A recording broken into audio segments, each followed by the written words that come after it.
नमस्कार दोस्तों, एक बार फिर आप सभी का ज्ञान बाग में स्वागत है। ज्ञान बाग में आज का जो हम लोग का पाठ है वह जनन। कल हम लोगों ने जनन पाठ में उसका संक्षेपण, पूरे पाठ का संक्षेप देखा था। आज हम लोग इस पाठ में वस्तुनिष्ठ प्रश्न को देखेंगे, जो कि वस्तुनिष्ठ प्रश्न वर्ग 10 के बच्चों के लिए बहुत ही इम्पोर्टेंट होता है।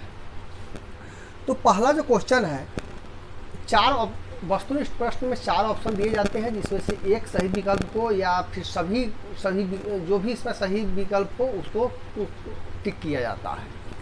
पहला है, इनमें से कौन अलैंगिक जनन की विधि है। अलैंगिक जनन की विधि इसमें से बोल रहा है। तो पहला ऑप्शन है विखंडन, मुकुलन, बीजाणु जनन और इनमें से सभी।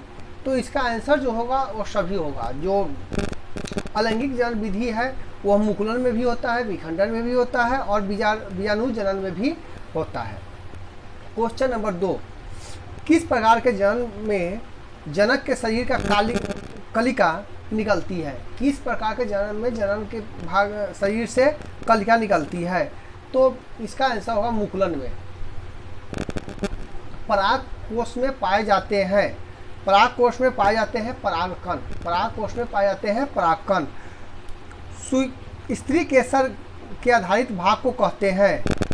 स्त्री केसर के जो आधारित भाग है उसको क्या बोलते हैं, तो अंडाशय बोलते हैं। पुंकेसर के अग्रभाग को कहते हैं, पुंकेसर के अग्रभाग को कहते हैं परागकोश। निषेचन की क्रिया जिस जीव में मुख्यतः होती है वह है पुष्पी पादप एवं जंतुओं में। क्वेश्चन नंबर 7, निषेचन के फलस्वरूप अंडाशय की दीवार बनती है। कहाँ बनती है, फल में। बीजांड की दीवार मोटी होकर बनाती है बीजावरण।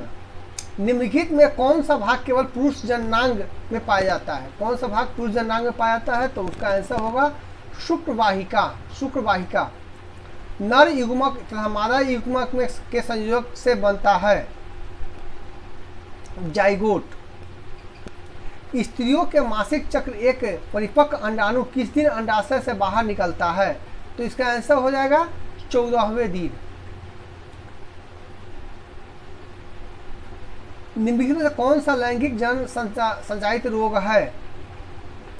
टाइफाइड। अब अगला जो हम लोग का टॉपिक है वह है रिक्त स्थानों की पूर्ति। जनन द्वारा जीव अपनी जातियों का डैश करते हैं, परिरक्षण करते हैं। जनन द्वारा जीव अपनी जातियों का डैश करते हैं तो परिरक्षण करते हैं। अलैंगिक जनन से उत्पन्न होने वाले संतानें डैश के समान होती है, जनकों के समान होती है। मलेरिया परजीवी में समांतर डैश के द्वारा जनन होता है, बहुखंडन के द्वारा जनन होता है। बीजाणु का निर्माण डैश में होता है, बीजाणु धानी में होता है। लैंगिक जनन में डैश और डैश का संलग्न होता है, नर युग्मक और मादा युग्मक का संलग्न होता है। शुक्राणु एवं अंडाणु के संलग्न को डैश कहा जाता है, निषेचन कहा जाता है। पुष्प के विभिन्न पुष्पीय भाग डैश के ऊपर चक्र व्यवस्थित रहते हैं, पुष्पासन के ऊपर चक्र रहते हैं।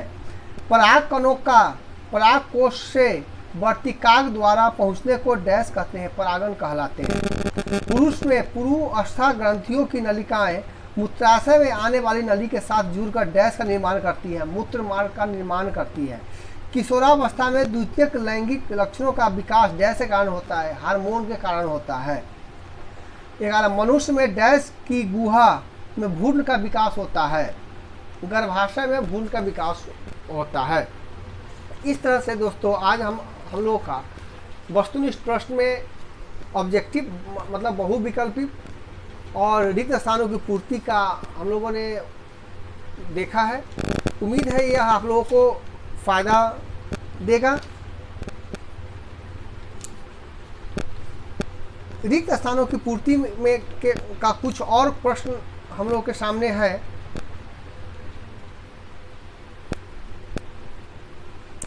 जनन द्वारा जीव अपनी जातियों का डैश कहते हैं, परिरक्षण करते हैं। तो इस तरह से ऑब्जेक्टिव पाठ का ऑब्जेक्टिव रिक्त स्थानों की पूर्ति और वस्तुनिष्ठ प्रश्न हम लोग का आज समाप्त हुआ है जनरल पाठ का। आगे हम लोग लघुत्तरीय प्रश्न देखेंगे। अगर और आप लोग इस वीडियो को इस तरह से लाइक सब्सक्राइब करते रहें, और जो भी नई योजना हो या जो भी नया चीज़ आप लोगों को इस वीडियो में चाहिए वह हमें कमेंट सेक्शन में बताते रहें। इसी के साथ जय हिंद, जय